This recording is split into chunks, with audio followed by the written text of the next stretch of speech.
Hello guys, welcome back आपके अपने channel RTG plus पर। गाइस, जैसा कि मैं आपको बता देना चाहता हूँ, आज हम पढ़ रहे हैं फिजिक्स। अब फिजिक्स एक जो हम पढ़ रहे हैं क्लास 11 का है, अध्याय नंबर 1 यानी कि लेसन नंबर 1 भौतिकी जगत। इसे कहते हैं इंग्लिश में क्या, फिजिकल वर्ल्ड। ठीक है गाइस, तो आज का जो हमारा टॉपिक है वो है भौतिकी। जैसे कि आपको पता है, नॉर्मल सी बात है, आजकल के डेट में जो स्टूडेंट हैं, विद्यार्थी हैं, काफी होशियार हो चुके हैं, तो इसे डिटेल में समझाने की कोई जरूरत नहीं है। आपको बस मैं भौतिकी बोल दिया, भौतिक बोल दिया, तो आपके माइंड में एक स्ट्रक्चर बन जाता है कि हाँ, अगर इन्होंने बोला है भौतिकी, अगर भौतिक बोला है तो उससे रिलेटेड कौन कौन सी टॉपिक, कौन कौन सी वस्तुएं क्या होंगी, सारे आपके माइंड में आ जाता है। तो देखिए, आज हम भौतिकी जगत, भौतिक जगत में जो पढ़ने वाले टॉपिक हैं, इससे रिलेटेड ये है गाइस, जैसे कि जो हमारे न्यूटन सर थे, सर आइजैक न्यूटन, जो महान वैज्ञानिक थे, जैसे कि उन्होंने गुरुत्वाकर्षण बल प्रकृति में खोजा। जो हमारी पृथ्वी है, पृथ्वी को भी हम प्राकृतिक ही कहेंगे। जैसे अब आप कहेंगे प्राकृतिक बल क्या होता है, जैसे मैं कह दूं प्राकृतिक बल, ठीक है, जैसे कह दिया मैं कुछ मुख्य प्राकृतिक बल, तो आपको डाउट नहीं बिल्कुल खाना है, बिल्कुल भी वहां घबराना नहीं है। इसलिए क्योंकि अगर मैं गुरुत्वाकर्षण बल बोलता हूं तो भी प्राकृतिक के अंदर ही आता है। तो आइए पहले हम जानते हैं भौतिकी होता क्या है, फिर भौतिकी के बाद जो हमारा टॉपिक आएगा हम वहां से बल पढ़ना स्टार्ट करेंगे। तो गाइस, जैसा कि आपको अभी मैंने बताया, भौतिक ये तो हिंदी का शब्द है। अब भौतिक को इंग्लिश में कहते हैं फिजिक्स।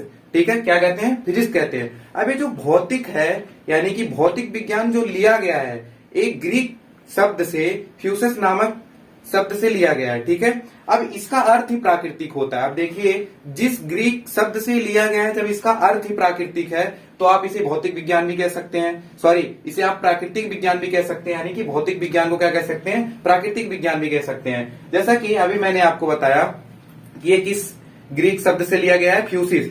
अब जब हमारा भौतिक विज्ञान, जब हमारी भौतिक विज्ञान आज से मान के चलिए 100-150 ज्यादा नहीं, 50, 60, 70 साल पीछे जाइए, 200 साल पीछे चले जाइए, तो हमारा ये जो वर्ल्ड था, संसार था, इसमें उतनी जिस इस टाइम में फैसिलिटी है, उतना उस टाइम में नहीं था। तो आज की डेट में जो हमारा फिजिकल, यानी कि फिजिकल थिंग है, यानी कि जो भौतिक विज्ञान है, काफी विकास कर चुका है। तो हमें भौतिक विज्ञान को देखिए, अब नॉर्मल सी बात है, कोई प्रॉब्लम नहीं है, हर जगह इसका हमें सब कुछ मिलता रह रहा है, हमें समझना चाहिए भौतिक विज्ञान होता क्या है। तो गाइस, जैसा कि हमने अभी थोड़ा डिफिनीशन जान लिया, तो हम पहले डिफिनीशन यानी कि परिभाषा राइट करते हैं। उसके बाद परिभाषा राइट करने के बाद आप व्हाइट बोर्ड पे देखिएगा, अगर नोट्स बना रहे हो, देखिए ये सब जो भौतिकी होता है, एग्जाम में नहीं पूछा जाता है कि आप इसका परिभाषा लिखिए, भौतिकी क्या होता है, ऐसा कुछ नहीं है, बिल्कुल नहीं पूछा जाता है। लेकिन ये होता है ना कि आप वो बना रहे हैं, नोट्स बना रहे हैं, तो आप नोट्स एक साइड से क्लियर बनाते हुए चलिए, तो इसलिए यहाँ राइट करवाया जाता है। तो यहाँ मैं व्हाइट बोर्ड पे राइट कर रहा हूँ, आप देखिए, और अपने नोट्स में अगर आप राइट कर रहे हैं तो बहुत बढ़िया, एकदम अच्छी राइटिंग से राइट करिए। भौतिक विज्ञान को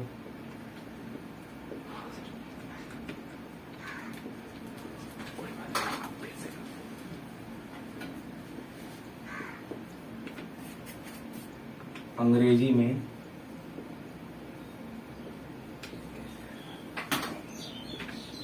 फिजिक्स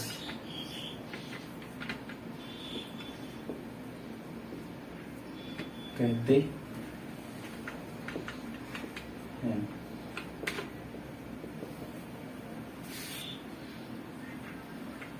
यह शब्द ग्रीक भाषा के फ्यूसिस शब्द से लिया गया है।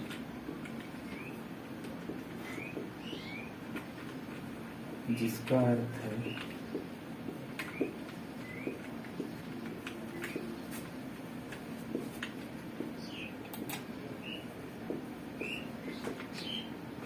प्राकृतिक।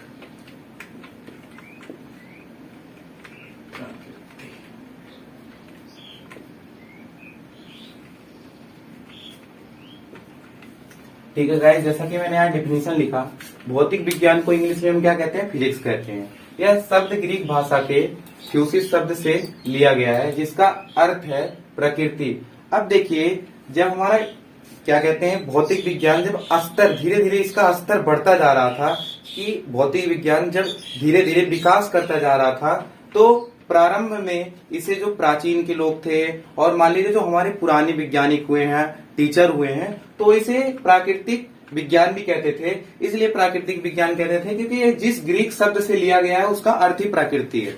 ठीक है, तो आप भौतिक विज्ञान को आप कौन सा विज्ञान बोल सकते हो? प्राकृतिक विज्ञान भी बोल सकते हो। तो हम यहां उसे भी लिखेंगे कि प्रारंभ में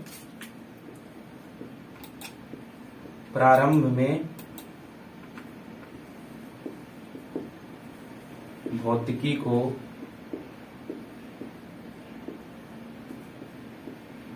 प्राकृतिक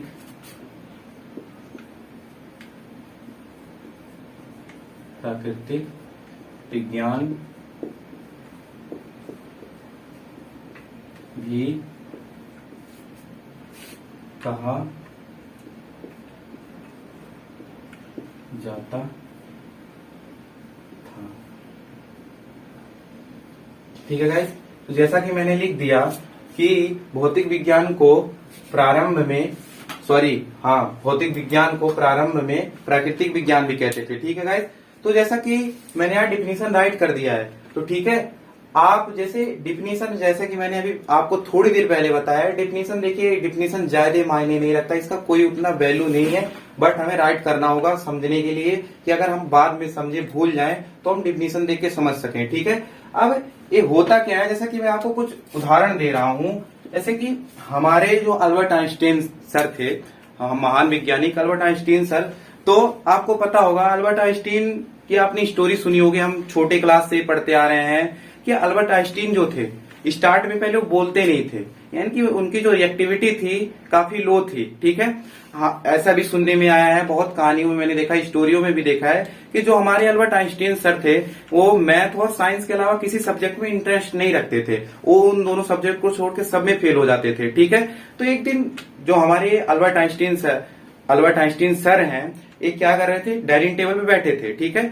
एक खाना खा रहे थे अपने परिवार के साथ, डिनर पे बैठे थे। ठीक है, तो ऐसा हुआ गाइस, ये इनकी मॉम ने बनाया था खीर, तो ये जब खीर खाए तो एक अचानक ही एकाएक बोल पड़े कि खीर बहुत बढ़िया है। तो सारे घर वाले चौंक गए कि आज तक ये बोला नहीं, अब 9 साल की उम्र में आके बच्चा बोल रहा है। तो देखिए गाइस, हमें अपने आप को कभी भी वीक, कमजोर नहीं फील करना है, यानी कि अपने आप को कमजोर कभी महसूस नहीं करना चाहिए। ठीक है, तो अल्बर्ट आइंस्टीन सर महान वैज्ञानिक जो फिजिक्स की दुनिया में उथल पथल मचा देने वाले, आप देख लीजिए, जैसे इन्होंने एक सिद्धांत दिया था ऊर्जा, जैसे कि E=mc²। ठीक है, इन्होंने जो ये सिद्धांत दिया, ऐसे बहुत से इन्होंने सिद्धांत दिए। ठीक है, तो इनके बिना सिद्धांत के फिजिक्स की कई पहलू अभी भी हैं जो आगे नहीं बढ़ सकती हैं। ठीक है, तो ये सब हमारे पास जो महान वैज्ञानिक थे। तो गाइस देखिए, हम खैर चलिए, हम अल्बर्ट आइंस्टीन नहीं बन सकते हैं। ठीक है, नहीं, कोशिश करेंगे तो हम बहुत कुछ कर सकते हैं, लेकिन हम इनके सिद्धांत के अनुसार पढ़ सकते हैं, लिख सकते हैं, आगे बढ़ सकते हैं। और आपकी जानकारी के लिए एक बात बता दूं, देखिए प्रकृति जो हमारी है ना, हमारी प्रकृति बहुत अद्भुत है। जब कोई व्यक्ति, सही व्यक्ति, महान व्यक्ति मरता है तो कोई ना कोई महान व्यक्ति जन्म लेता है। तो आपने स्टीफन हॉकिंग का नाम भी सुना होगा। स्टीफन हॉकिंग जो थे, वो 20 साल की उम्र के बाद उन्हें ऐसी बीमारी हो गई थी कि उनका शरीर था काम ही नहीं करता था। अब खैर मुझे उस बीमारी का नाम नहीं पता है, उनका बस एक फिंगर काम करता था। ठीक है, एक उंगली काम करती थी। अब सोचिए, उनका पूरा शरीर नहीं काम करता था, उसके बावजूद भी उन्होंने फिजिक्स की दुनिया में उथल पथल मचाया। यानी कि उन्होंने ब्लैक होल के बारे में बताया, यानी कि टाइम ट्रेवल कैसे कर सकता है व्यक्ति, उसके बारे में भी उन्होंने कुछ चर्चा दिया। अगर आप YouTube के माध्यम से पढ़ रहे हैं, अगर कहीं भी किसी भी माध्यम से पढ़ रहे हैं, अपने टीचर से, अपने गुरु जी से संपर्क करिए और इसके बारे में उनसे बहस भी करिए, पूछिए और YouTube पे देखिए उस दिन जिस दिन स्टीफन हॉकिंग का मृत्यु हुआ, जिस दिन वो मरे, ठीक है, हमारे महान वैज्ञानिक कौन, अल्बर्ट आइंस्टीन जन्म लिए। ठीक है, तो ऐसे ही होता है गाइस। उससे पहले और मैं एक बात बताता हूँ, गैलीलियो, जैसे कि जो हमारे गैलीलियो सर थे, जिस दिन वो मरे उस दिन स्टीफन हॉकिंग जन्मे। ठीक है, जिस दिन स्टीफन हॉकिंग मरे उस दिन हमारे अल्बर्ट आइंस्टीन सर का जन्म हुआ। तो गाइस ये सब छोटी सी नॉर्मल सी बात है, हमें जो ध्यान रखना है। ठीक है, अब देखिए पढ़ाई जो होता है, पढ़ाई इंटरेस्टिंग पॉइंट लेके पढ़िए। देखिए आप कोई भी चीज, मैं पहले भी अपने वीडियो में कह चुका हूँ, इस वीडियो में भी बोल रहा हूँ कि कोई भी पॉइंट हमें बिल्कुल नहीं रटना है। देखिए रटन तो विद्या घटन तो विद्या, अगर आप रटते हैं थोड़ी देर बाद भूल जाएंगे, तो रटना बिल्कुल नहीं है, समझ के पढ़ना है। नहीं आ रहा है छोड़ दीजिए, दूसरा सब्जेक्ट उठाइए पढ़िए, ठीक है। तो लेकिन आप इंटरेस्ट लेके सब्जेक्ट को पढ़िए। अब देखिए हम भौतिकी की बात कर रहे थे, इसलिए मैं अल्बर्ट आइंस्टीन के बारे में बताया हूँ, स्टीफन हॉकिंग के बारे में बताया, गैलीलियो के बारे में बताया हूँ। अब थॉमस अल्वा एडिसन, देखिए थॉमस अल्वा एडिसन जिन्होंने बल्ब का आविष्कार किया, ठीक है। अब उन्होंने बल्ब का आविष्कार किया, अगर मान लीजिए बल्ब बन गया तो उसको जलाने के लाइट भी चाहिए। अब बल्ब से रोशनी आती है ना, रोशनी से तो बल्ब आता नहीं है। अब जाहिर सी बात है, जब बल्ब है तो बल्ब से रोशनी आएगी, रोशनी से तो बल्ब आएगा नहीं। अब बल्ब से रोशनी आएगी तो रोशनी बल्ब तक, ऐसी कौन सी शक्ति है, पावर है जो बल्ब तक पहुंचेगी, जो उसे रोशनी में परिवर्तित कर देगी। तो इसके लिए हमारे जे सैमसन सर आए, उन्होंने इसका खोज किया, इलेक्ट्रॉन यानी कि इलेक्ट्रॉन खोजा, ठीक है। अब गाइस देखिए सबने कुछ ना कुछ किया है। अब जैसे कि आपने न्यूटन सर के बारे में भी पढ़ा होगा कि जो हमारे न्यूटन सर थे, उन्होंने क्या किया। अब जैसे कि बहुत लोग कहानी कहते हैं, मैं आपको बहुत 2-3 स्टोरी बताता हूँ कि न्यूटन सर कहीं एक पेड़ के नीचे बैठे थे, तो कोई कहता उनके सर पे गिरा सेब, तो नीचे गिरा, तो उनके दिमाग में आ गया, तो उन्होंने गुरुत्वाकर्षण की बल खोज कर दी, ठीक है। कोई कहता है कि वो अपने घर में बैठे थे, खिड़की से देख रहे थे, सेब पेड़ से गिरा तो खोज कर दी। तो जो अभी तक हमारे सामने आया है, अगर आप विस्तार रूप से सही देखना चाहते हैं तो सही चीज को पकड़िए, ठीक है।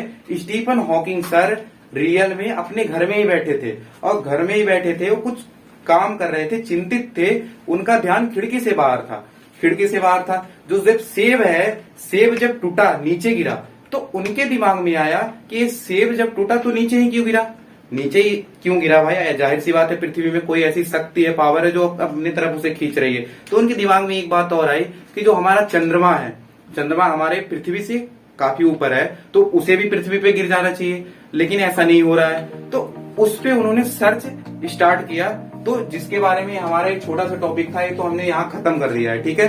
अब इसके माध्यम से, भौतिकी के माध्यम से हम क्या कर सकते हैं, इसमें द्रव्यमान तथा इनके अन्योन, ठीक है, इसके द्रव्यमान तथा अन्योन, जो अन्योन कारक हैं, जो दूसरे उसमें रूपांतरण हो जाते हैं, उनका अध्ययन करते हैं। तो ये तो हो गया हमारा भौतिकी।